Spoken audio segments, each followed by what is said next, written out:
and welcome back to the Avenue's 12-step workshop for alumni. Tonight we're on step 12, and that is having had a spiritual awakening as a result of the steps.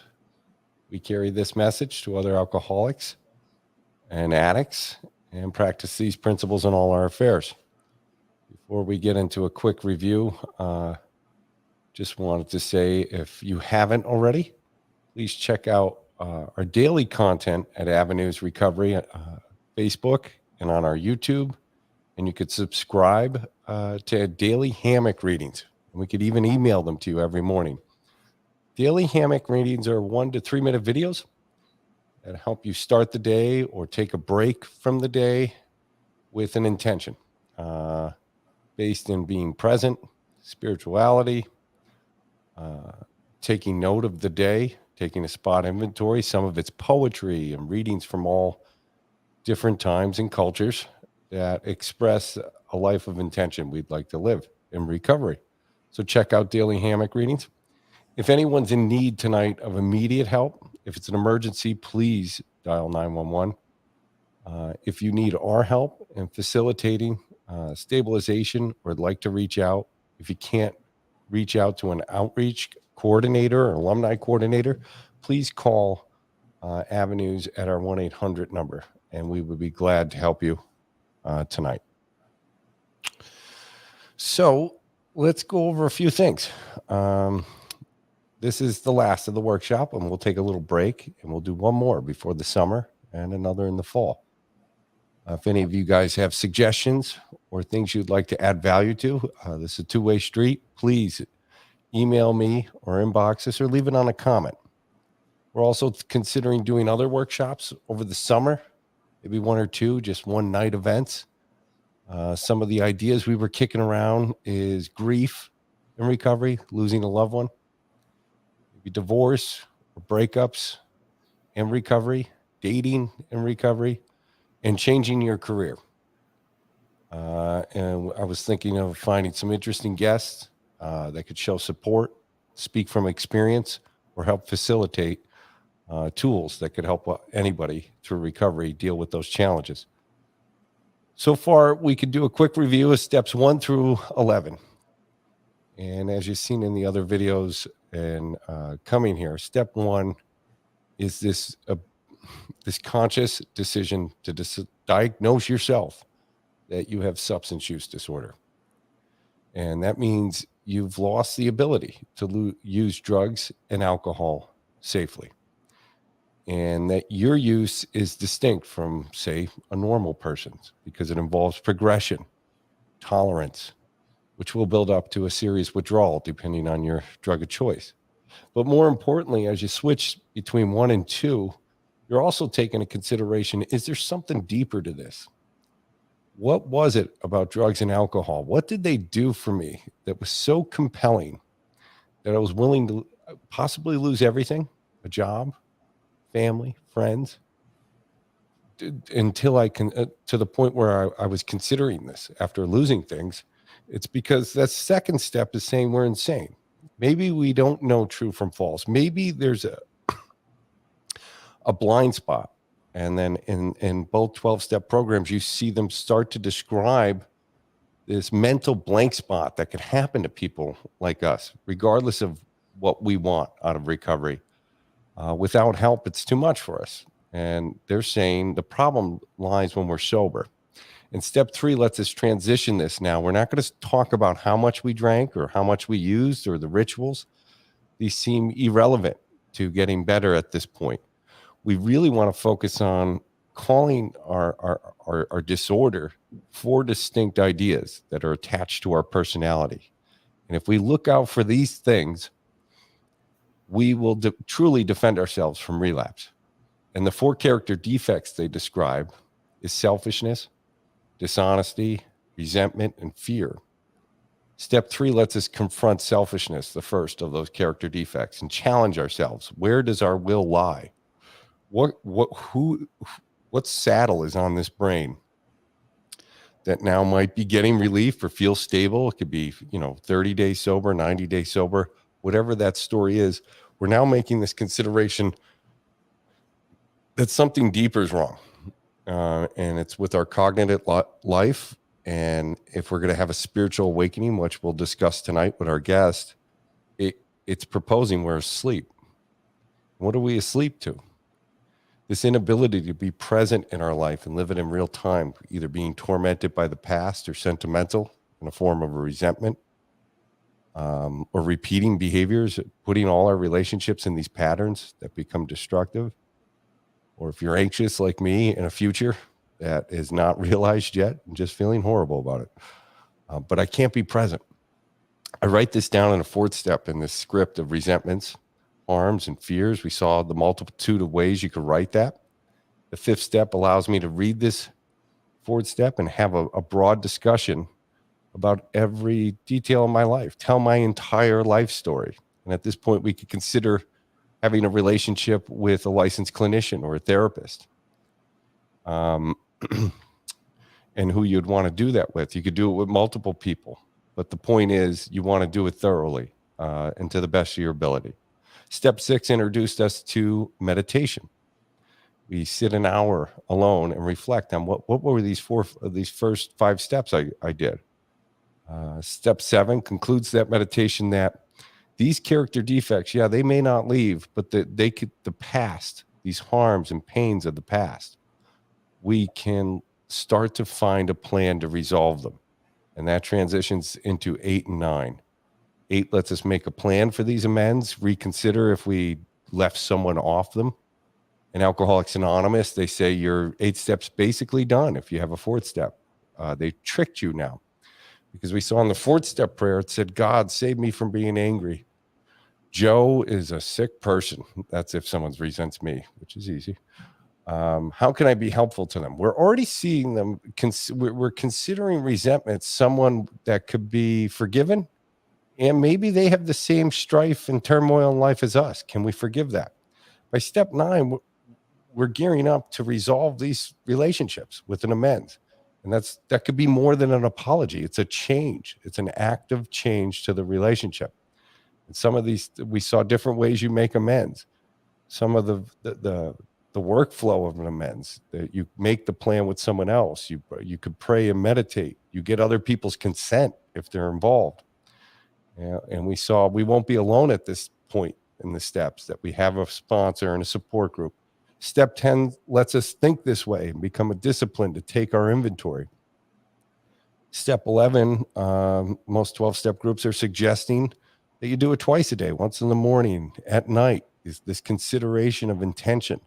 Am I living the life I want?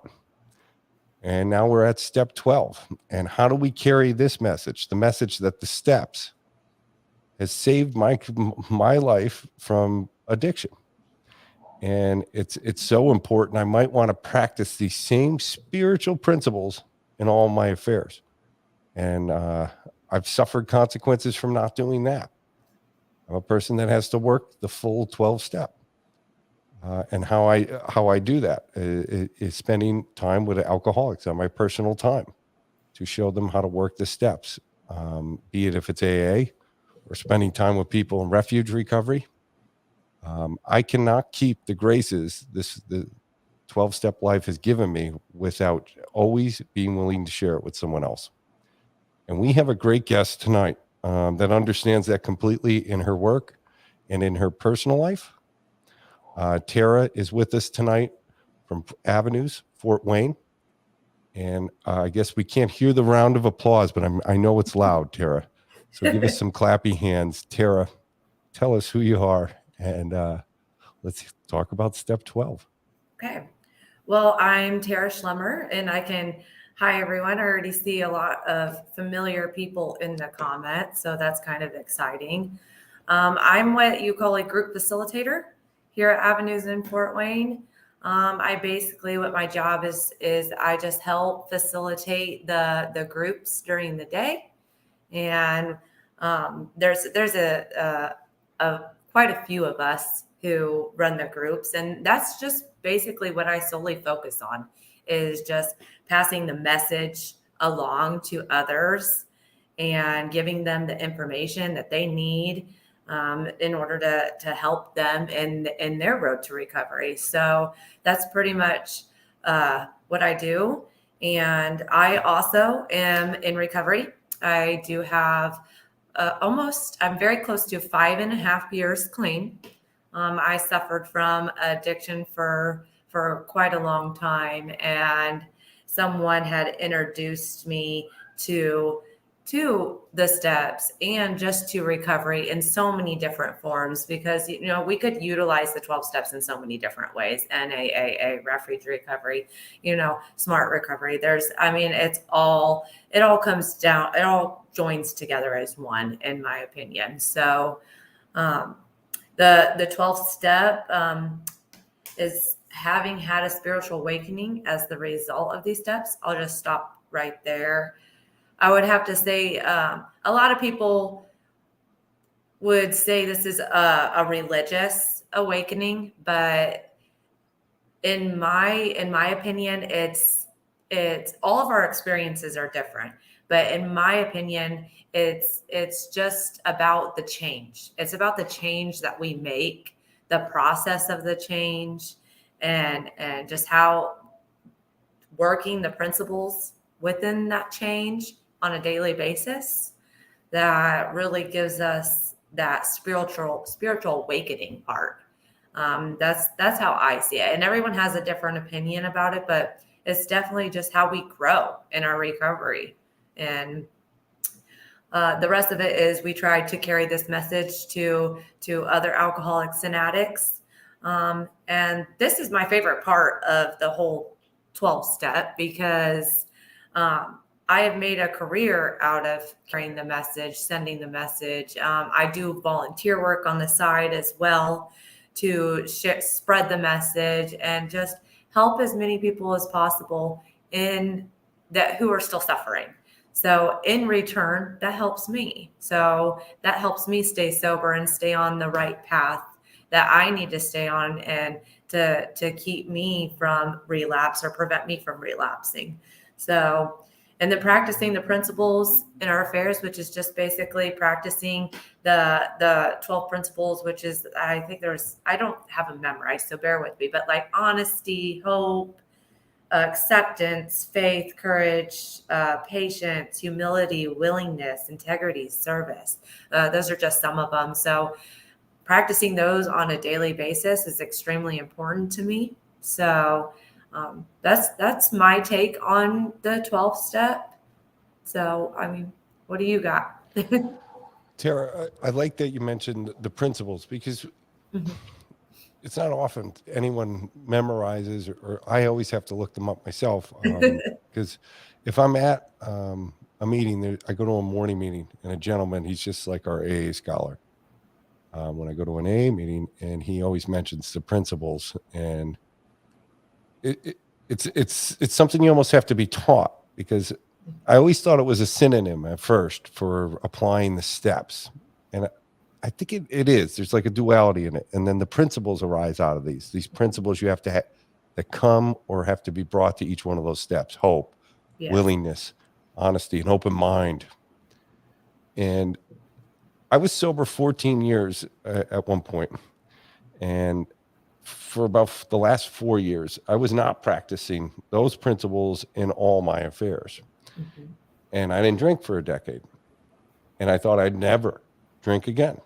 But I can indulge in bad behavior because this is what adults do in this section of my life. But I go to meetings.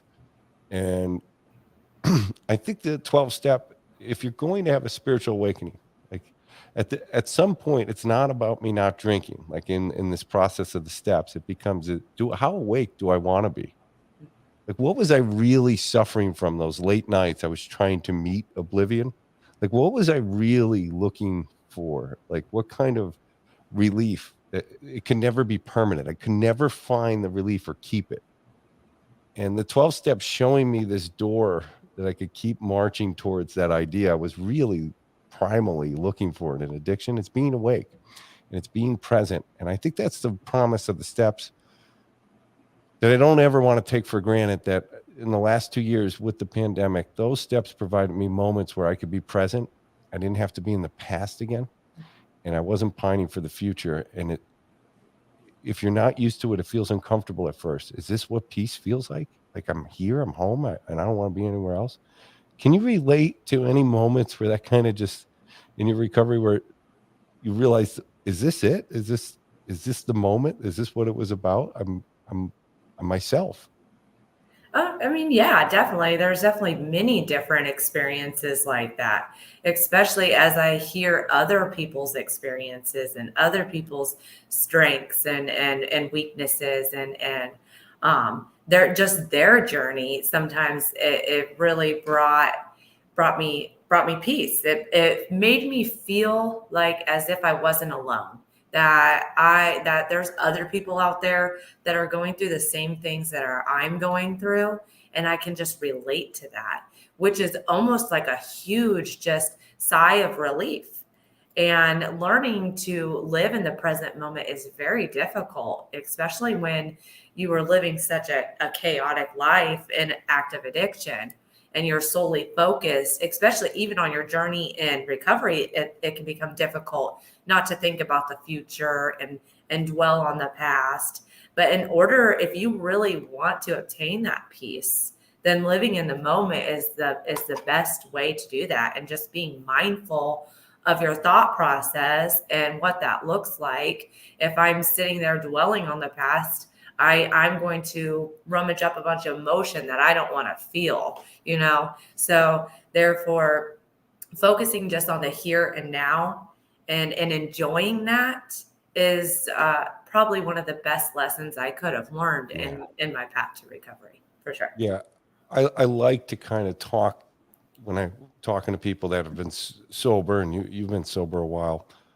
Is that the kind of definition we're sharing? Because we all have individual definitions, but I always like meeting someone in that kind of parameter because it takes out the mist or whatever our own personal beliefs could be. Yeah. I know we both could experience that as a result of working the steps. And that's the first idea in 12 steps. Are we sharing this idea of a spiritual awakening, a personality change? So profound.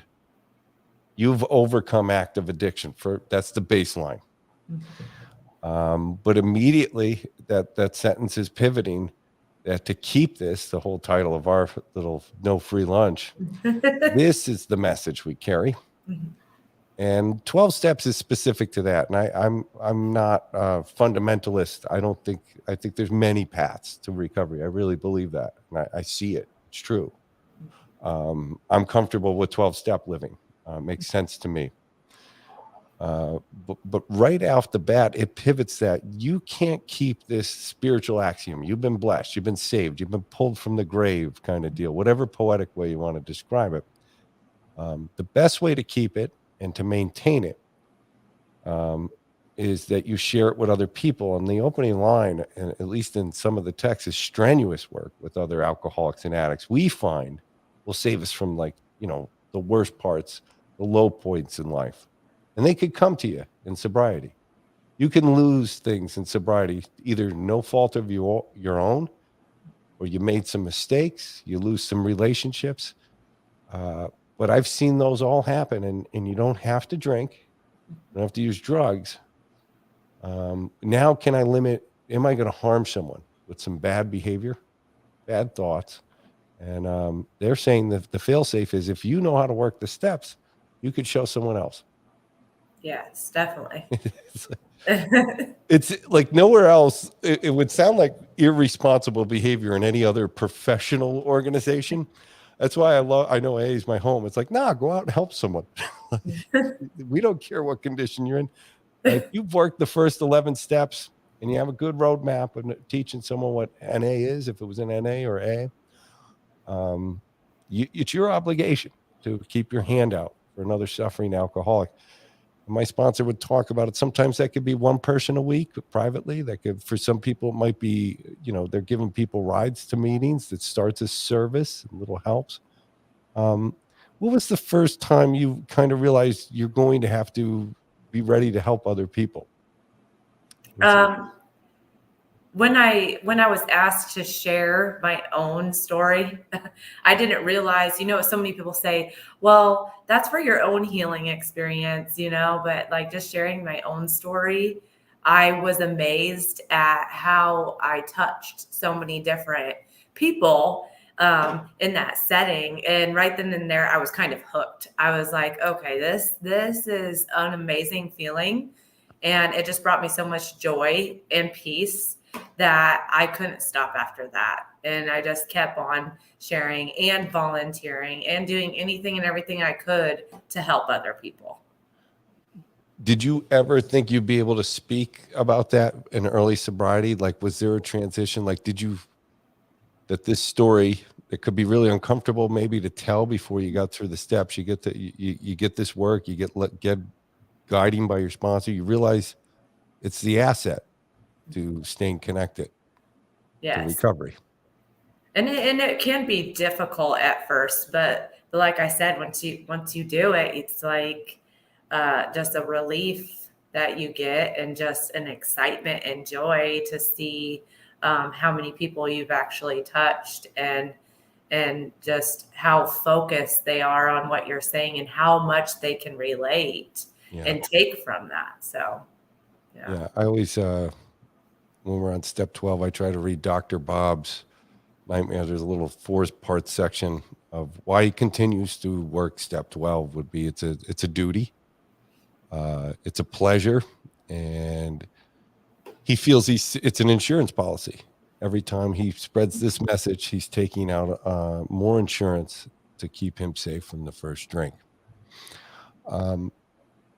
Step 12, there's a lot of dynamic and more complex ways to do it now in this sense. There's been an explosion of a need for people to states and our local governments putting programs together for treatment. And one of these things that arose out of it, at least in Pennsylvania, and I'm seeing it in other states, is a CRS program. And it's Certified Recovery Specialist.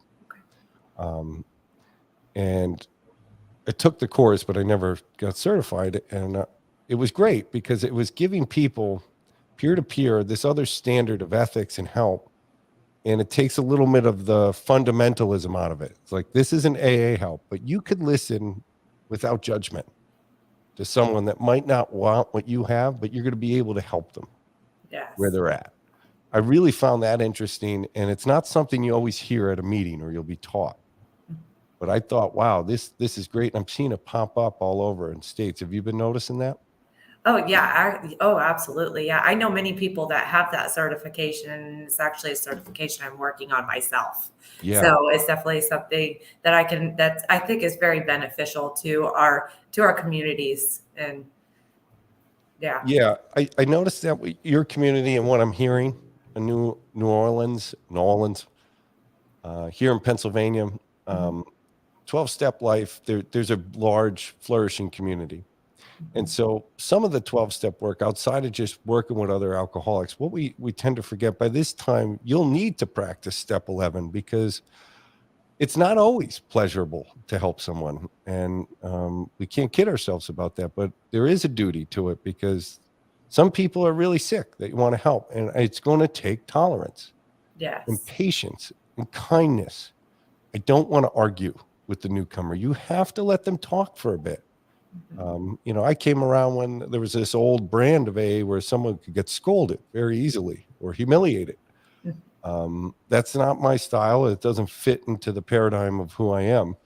I'm patient. I listen to people, but I don't sell them cars. Like, I'm not browbeating them into, I've learned that in step 12, like for 12-step life, unlike professional kind of interventions. Do you always keep that kind of idea separate? How do you parse that? Yeah, you kind of have to because I mean, like we all know, when someone's not ready, they're just not ready. And we Yeah. can't really push it because that can actually be detrimental. I mean, that could probably prevent them from ever coming to get the assistance that they may need in the future. So definitely don't want to push it. And we're not really we're not really out there to give advice. We're just out there to show them that that there is something that actually works. There's something that can save our lives, because too many lives have been taken. Yeah, that's a good point you bring up, and that's A is described. If it was going to be described like clinically and professionally, it'd be peer to peer. It's a peer to peer to recovery or abstinence based community. Peer to peer means we're peers. We're on the level. There is no power displacement going on because I don't drink. I met a lot of drunks and in desperate scenarios that were a lot more intelligent than me. I'm not going to start arguing with one mistake anyone could make is arguing about God, existence, or proving God, thinking you're being helpful if someone's on a. I avoid all that. I think the literature gives great advice in that we're listening, we're telling them what we did, and this was the result of what I did, and this is it. And if someone's into that, I might have to spend some more time with them. And sometimes I unpacks around here. I meet someone once a week. If I don't even like using the word sponsor. It has such a weird connotation after years. We just go through the steps together. And that could be like meeting, going through the book. By the time we get to chapter 5, are you going to make a commitment? Do you want to write a 4th step? Are you going to be part of this community? And they could do it through the 3rd step. And that's kind of how it plays out around here. It's kind of been traditional. That's step work. So, but helping others is I think the fail-safe for all of us. That you don't have to drink again, no matter how you feel. You can think of someone else and get involved. You can get in the car, you can go to a meeting, you can pick up the phone, you get down to a recovery center. And practice these principles in all our affairs. I'm going to field some questions. You want to shop around? We'll see if we can find some questions. Yeah, definitely. Okay. Hi, Channing. Hi, Karen. Victor's here. Channing. Hello, Brooke.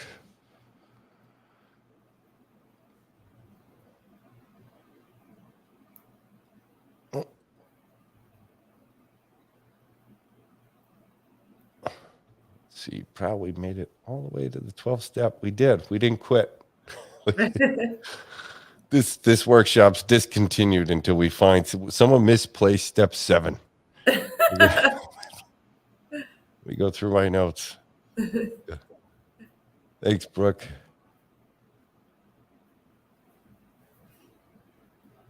Oh.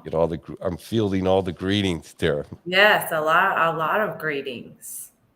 There's our man, Billy. Hi, Billy.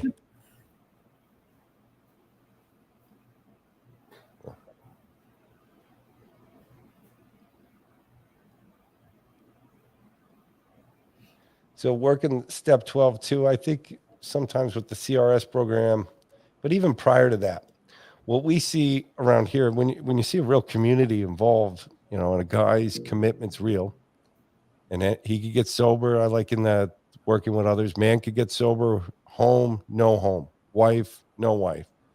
If someone has that attitude, I'm going all the way. It's remarkable who comes out to help you get through the wreckage that your addiction may have caused. But you can't skip that idea. You have to get better. I can get better, or I'm getting recovery with or without these things I might be pining for in those first 2 weeks of treatment or whatever was on my mind of distress or crisis I made. Once that happens, what I see around here is you don't have to go to many meetings before someone cares about you or will listen to you. Do you not have health insurance? Here's where the county office is. Let's come. I'll meet you down there. I have a court appearance. Who are you going with? Would you go with me? Absolutely. You're a good guy. You've been here 4 or 5 weeks. That's how fast you'll find sincere help in NA and AA. And it's, it can't be the goal. Everyone could see that bullshit if that's what you're shopping for. But man, we know what your problems are and we want to help. Do you have that sense of community you feel in Indiana? Is that? Oh yeah, absolutely. And I'm very thankful for it. So yeah, I mean everyone's so friendly. And I feel like if you really can't connect, go another time and you'll connect probably the second time. Give it another shot or try. There's always another meeting somewhere else that's being held. You can always go to that meeting. For the most part, you'll find that they're so welcoming and people are very quick to help you in any way, even to the simplest of showing you where to get a cup of coffee Yeah. or directing you to the restroom or anything like that. So I mean, just the simplest things can make a huge difference, all the Yeah. way up to the bigger things like helping somebody with a ride or just listening to someone, especially that's really big. Just listening to them. That is that begins the spiritual truth that you can, doesn't go in deep to expressing, but you know this. There is no hypocrisy in that. Like if I'm meeting a guy at a meeting or a newcomer asks me for help, and I'm arguing with my wife more, moody, I'm broody, I'm not getting what I want throughout the week. It's hard to sit there and tell him about the spiritual adventure I had escaping cocaine and alcohol, and not have that in the back of my head. Are you really living the spiritual life? There's a failsafe in there that's like this integrity Mhm. that I could be on the level with that person. I'm not. I'm not a guru. I have the same problems, and what happens is even if you get long-term sobriety, I think if you're still helping people, you don't see the distinction that, oh, I'm glad I'm not him. I hear that a lot. It's just it sounds tawdry. Like I, you know, you are him. I am you. I just haven't drank for 2 years, Yes. and I am you. And I don't want to. It's not that I'm getting some morbid joy out of not being you. I am you. That's a Yeah. spiritual axiom. There's very little distinction between us. Yes. I definitely I can relate to what you're saying. There's something about listening to someone else that just it's a really good way to constantly be reminded of the pain and suffering that we've been through. And this prevents us from forgetting that and getting complacent and um, getting bored with the program. So that Yeah. I mean, I'm really glad you brought that up because that is a huge part of actually the 12 step that it's a constant reminder of where we've been and how far we've Yeah. come. It's right in your face. It's strange. You mentioned memory, and especially memory, risk, reward, consequences. Mhm. How abnormal mine is, which seems obvious, and with obsession or thought, impulse, action, with a relapse. It's the same with a resentment or fear, or thinking I'm different, like than a whole room of people who got sober the same way. Like I'm exotic somehow in this room. My thoughts. Um, So to not remember, I think there should be, I got to look up just case study after case study of the memories of alcoholics, how I could rewrite memories. I went to AA for 14 years, admitted I was an alcoholic. And then after not going for a couple years, was considering why is it I can't drink? And if I'm not around alcoholics like that, or my debt service isn't being paid to NA or AA in the sense that my spiritual debts, Mhm. um, that loan could be called by your own mind. I have Yes. to be around that. I don't remember things well.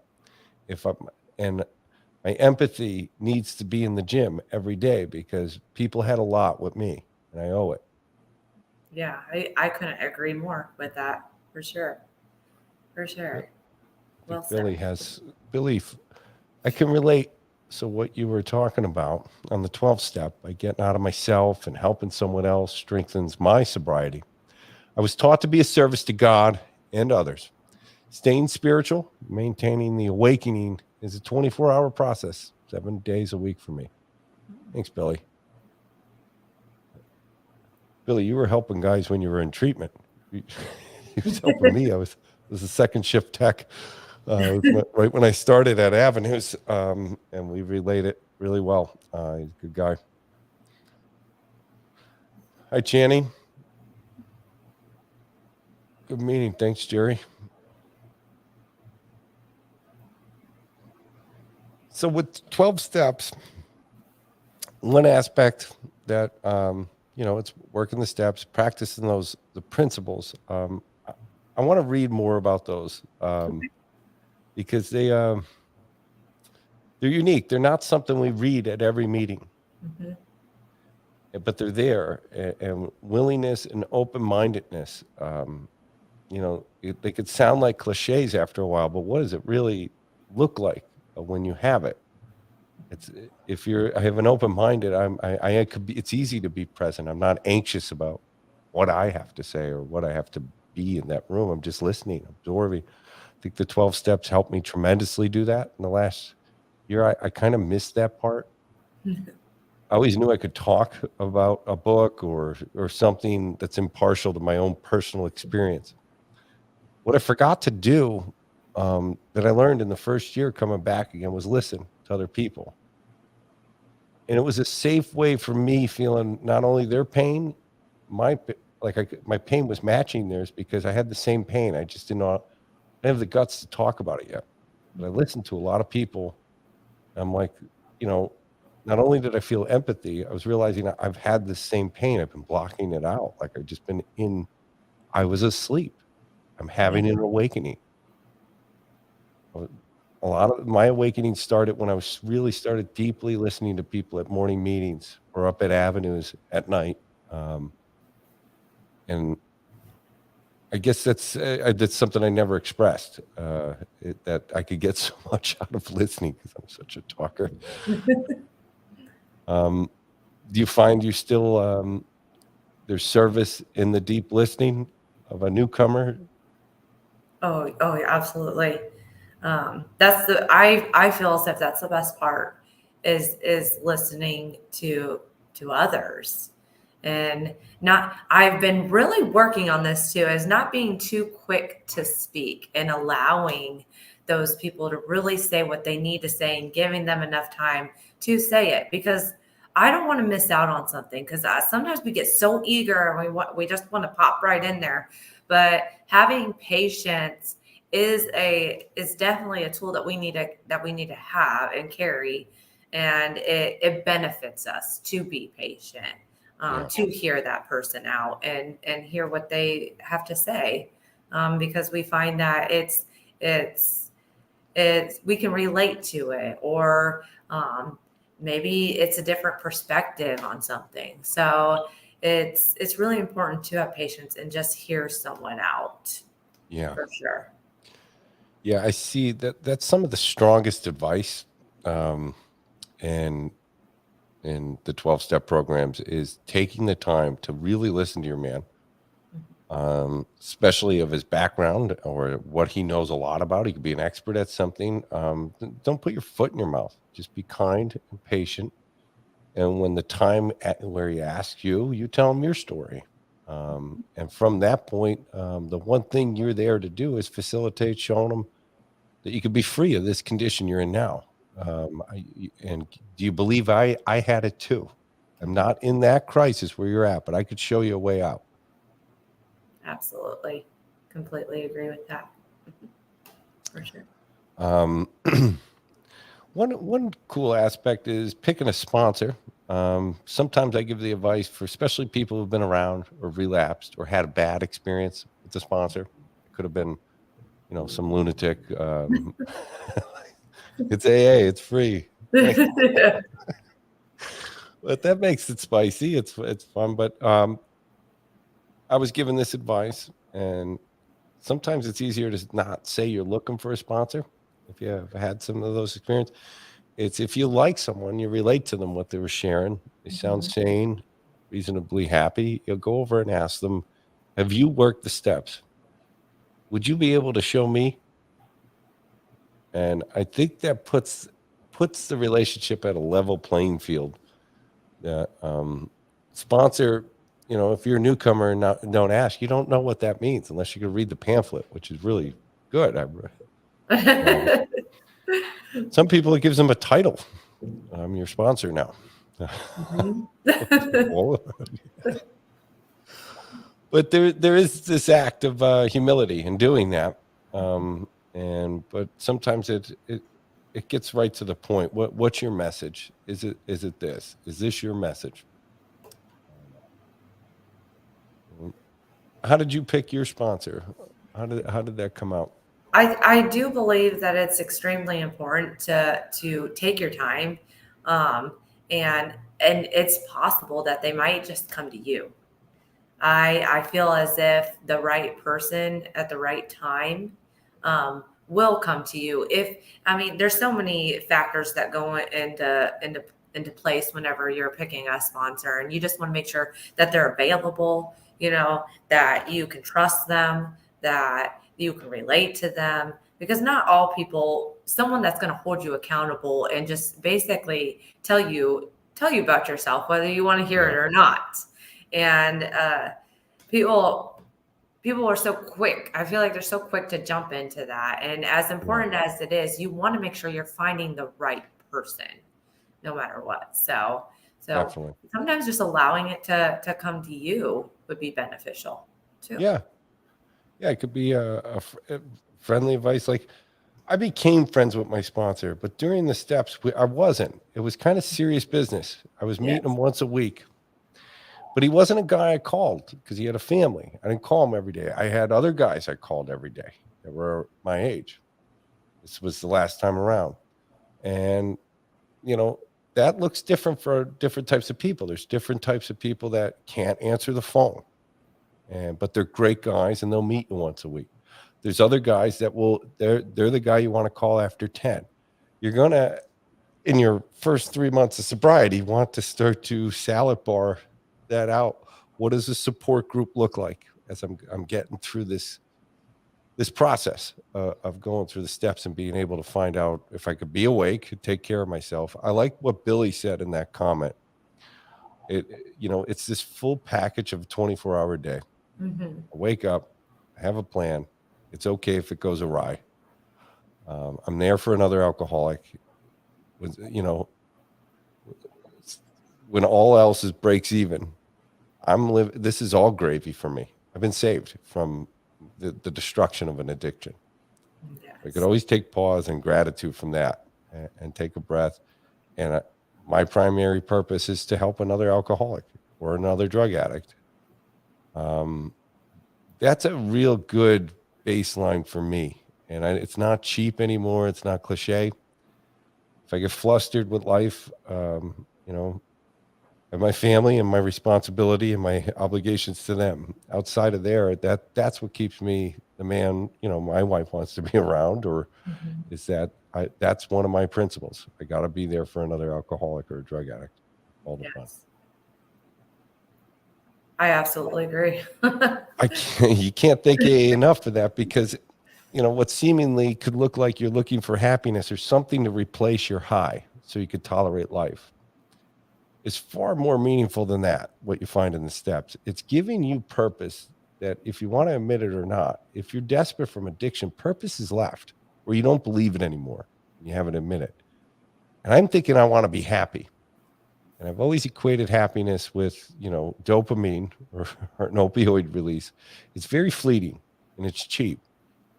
What I lost was my sense of purpose.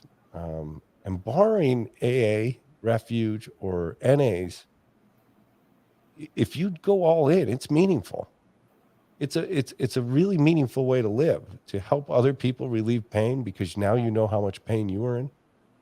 That's that's the core of this step. Yes. Yeah. You know, I always tell myself that I would have never found my purpose if I wasn't an addict. And for that, I feel grateful, honestly. And as crazy as that sounds, it's completely true, because it does. I agree with you completely. It does give you a sense of purpose. It does make you feel as if you belong somewhere, and you're supposed to be right where you're supposed to be. So I think that helping other people, I mean, I just can't stress it enough. I say it all the time. And if any of the alumni is on there, that they know, you just can't keep what you got unless you give it away. And that is extremely important in your path to recovery, is to just share it, just to help other people. And you may find that it's something that you thoroughly enjoy, and just it just helps you tremendously, more than you can ever imagine, for sure.